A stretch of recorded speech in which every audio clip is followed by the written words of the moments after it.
Without wasting time आज का video शुरू करते हैं। तो आज हम इस वीडियो में कुछ ऐसी कंपनीज के ऊपर बात कर रहे हैं जिनके स्टॉक्स को बाजार काफ़ी बुरी तरह से तोड़ चुका है एंड अब इस गिरावट के बाद उन स्टॉक्स में धीरे धीरे करके रिकवरी देखने को मिल रही है। तो शुरू करते हैं अपनी फर्स्ट कंपनी के साथ में। तो फर्स्ट कंपनी का नाम है क्लीन साइंस। इस स्टॉक में टॉप से लेकर अभी गिरावट तक ऑलमोस्ट 40% के आसपास की गिरावट हो चुकी है। तो सबसे पहले जानते हैं कंपनी काम काज क्या करती है। तो देखिए ये कंपनी बेसिकली कई तरह के फाइन एंड स्पेशलिटी केमिकल्स बनाती है। अब देखिए 40% गिरावट यूं ही तो हो नहीं सकती, तो इस गिरावट के पीछे मेन वजह क्या है, वो है इस कंपनी की वैल्यूएशन। क्योंकि देखिए जब बुल मार्केट रहता है ना, तब किसी को वैल्यूएशन की समझ नहीं रहती है एंड इसीलिए ये स्टॉक अंधाधुंध भागे जा रहा था। लेकिन जब बाद में लोगों को रियलाइज हुआ कि वैल्यूएशन काफी हाई है, तब इस स्टॉक में वैल्यूएशन करेक्शन देखने को मिला। तो इस समय एक बात समझ में आती है कि ये एक टेम्पररी प्रॉब्लम है, कोई परमानेंट प्रॉब्लम की वजह से इस स्टॉक में गिरावट देखने को नहीं मिल रही है। तो हम इस स्टॉक को फर्दर स्टडी के लिए रख सकते हैं। तो अब जानते हैं इस स्टॉक का most positive and most negative aspect.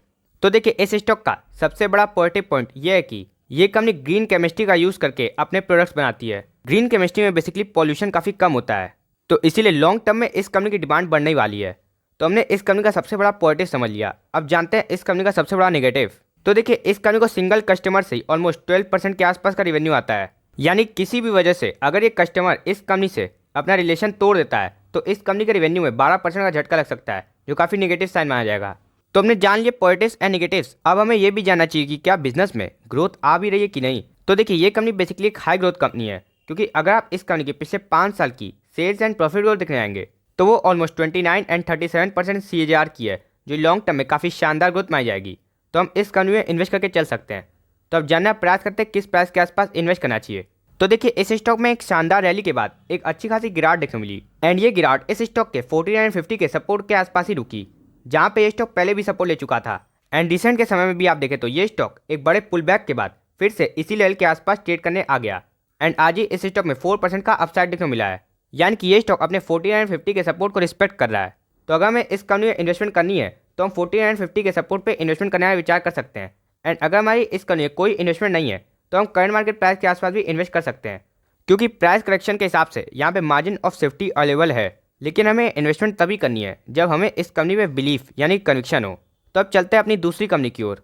तो आज के हमारी सेकंड कंपनी का नाम है दीपक नाइट्राइट। इस स्टॉक में टॉप से लेकर अभी गिरावट तक ऑलमोस्ट 25% का करेक्शन हो चुका है। तो ये गिरावट यूं ही तो हो नहीं सकती। तो देखिए इसके पीछे सिंपल सा कारण है कि कंपनी अच्छे रिजल्ट पोस्ट नहीं कर पा रही है एंड ये टेम्पररी कारण इसलिए है क्योंकि कंपनी की एक मैन्युफैक्चरिंग फैसिलिटी में आग लग गई थी, जिसके बाद उसमें 1 महीने तक प्रोडक्शन रोक दिया गया था। तो इसीलिए हम इस कंपनी को फर्दर एनालिसिस के लिए रख सकते हैं। तो अब जानते हैं कंपनी काम काज क्या करती है। तो देखिए ये कंपनी बेसिकली कई तरह के केमिकल्स बनाती है एंड इस कंपनी का सबसे बड़ा पॉजिटिव है कि ये कंपनी अपने सेगमेंट में मार्केट लीडर कंपनी है, क्योंकि इस कंपनी के पास फिनॉल एंड एसीटोन का इंडिया में 65% मार्केट शेयर है, जो काफ़ी बड़ी बात हो जाएगी। एंड देखिए हम भी इस कंपनी को इसलिए कंसिडर कर सकते हैं क्योंकि ये भी एक हाई ग्रोथ कंपनी है।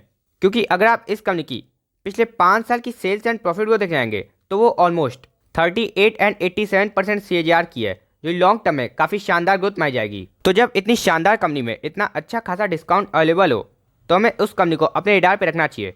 तो अब जानने का प्रयास करते हैं सपोर्ट जोन, जहाँ पे हमें इस कंपनी में नज़र रखनी चाहिए।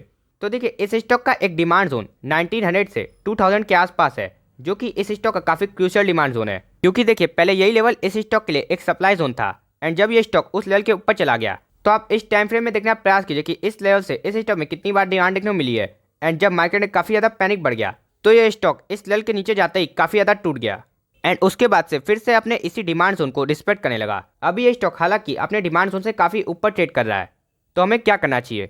तो देखिए अगर हमने इस कंपनी में पहले से ही इन्वेस्ट करके रखा हुआ है तो हमें केवल डिमांड जोन का वेट करना चाहिए। अगर हमारी इन्वेस्टमेंट नीचे के लेवल्स पे है, वहीं अगर हमने ऊपर के लेवल पे इन्वेस्ट किया हुआ है एंड हमारी एलोकेशन कंट्रोल में है, तो हम करंट मार्केट प्राइस के आसपास भी इन्वेस्ट कर सकते हैं। एंड जिनको इस कंपनी में नया नया निवेश करना है उनके लिए भी ये लेवल एक अच्छा खासा लेवल दिखता है, क्योंकि टॉप से एक अच्छा 25% के आसपास का डिस्काउंट अवेलेबल है। तो हम इसीलिए इस कंपनी को भी कंसिडर कर सकते हैं। अब बढ़ते हैं अपनी लास्ट कंपनी की ओर। तो आज की हमारी लास्ट कंपनी का नाम है प्रिंस पाइप्स। इस स्टॉक में टॉप से लेकर अभी गिरावट तक ऑलमोस्ट 30% के आसपास की गिरावट हो चुकी है। तो ये गिरावट यूं ही तो हो नहीं सकती। तो देखिए इस गिरावट के पीछे सिंपल सा कारण है कि कंपनी नंबर्स अच्छे पोस्ट नहीं कर पा रही है एंड ये टेम्पररी प्रॉब्लम इसलिए है क्योंकि पूरी इंडस्ट्री में ही इस समय प्रॉब्लम है, वो है इन्वेंट्री लॉस की। क्योंकि देखिए पाइप बनाने वाली कंपनीज के रॉ मटेरियल्स का प्राइस इस समय घट रहा है, जिसकी वजह से इन कंपनीज को इन्वेंट्री लॉस हो रहा है। इसीलिए मार्केट इन कंपनीज को इस समय पनिश किए हुआ है। तो हमने जान लिया कि ये एक परमानेंट प्रॉब्लम नहीं है, तो इसीलिए हम इस कंपनी को फर्दर स्टडी के लिए रख सकते हैं। तो सबसे पहले जानना चाहिए कि कंपनी काम काज क्या करती है। तो जैसा कि नाम से ही पता चलता है, ये कंपनी बेसिकली कई तरह के प्लास्टिक पाइप्स बनाती है। अब अगर हम इस कंपनी के सबसे अच्छे पॉजिटिव की बात करें तो इस कंपनी के पास अपने सेगमेंट का 30 साल से भी ज़्यादा का एक्सपीरियंस है। एंड एक्सपीरियंस इसलिए पॉजिटिव बन जाता है क्योंकि एक्सपीरियंस से एक्सपर्टीज आती है एंड कंपनी के क्लाइंट्स भी जल्दी कंपनी से रिलेशन नहीं तोड़ते हैं। तो अब इस कंपनी के सबसे बड़े निगेटिव पे जाते हैं। तो इस कंपनी का सबसे बड़ा निगेटिव है कि इस सेक्टर में काफ़ी ज़्यादा कंपटीशन है। इस कंपनी को काफ़ी तगड़ा कंपटीशन मिलता है astral, supreme industries and Finolex industries से। इसीलिए कंपनी के पास प्राइसिंग पावर की कमी है। तो अब जानने का प्रयास करते हैं कि जिस बिजनेस में हम इन्वेस्टमेंट करने की रुचि दिखा रहे हैं क्या उसमें ग्रोथ है भी कि नहीं। तो अगर आप इस कंपनी की पिछले 5 साल की सेल्स एंड प्रॉफिट ग्रोथ देखे जाएंगे तो वो ऑलमोस्ट 16 एंड 27% CAGR की है, जो लॉन्ग टर्म में काफ़ी अच्छी ग्रोथ मानी जाएगी।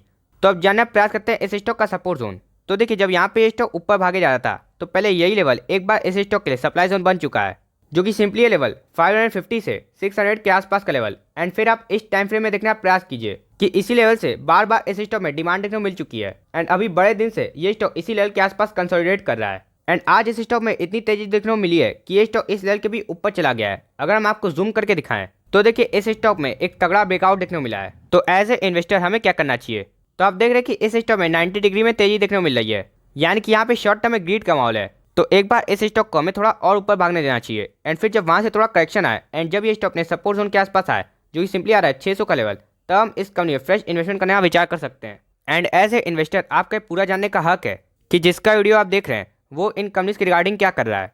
कहीं ऐसा तो नहीं कि वो हमें खराब माल चिपका के चला जाए। तो देखिए, दीपक नाइट्राइट एंड क्लीन साइंस हमें काफ़ी शानदार कंपनी लगती है। वहीं अगर हम बात करें प्रिंस पाइप्स की तो देखिए, कंपनी में काफ़ी अच्छी ग्रोथ है, साथ ही साथ कंपनी का बेस साइज भी छोटा है। लेकिन अगर हम बात करें जाए एस्ट्रल की, जो कि इस कंपनी का सबसे बड़ा कॉम्पिटिटर है, उसकी ग्रोथ इस कंपनी से भी अच्छी है। तो हम क्यों प्रिंस पाइप्स को कंसीडर करें, हम एस्ट्रल को क्यों ना कंसीडर कर लें।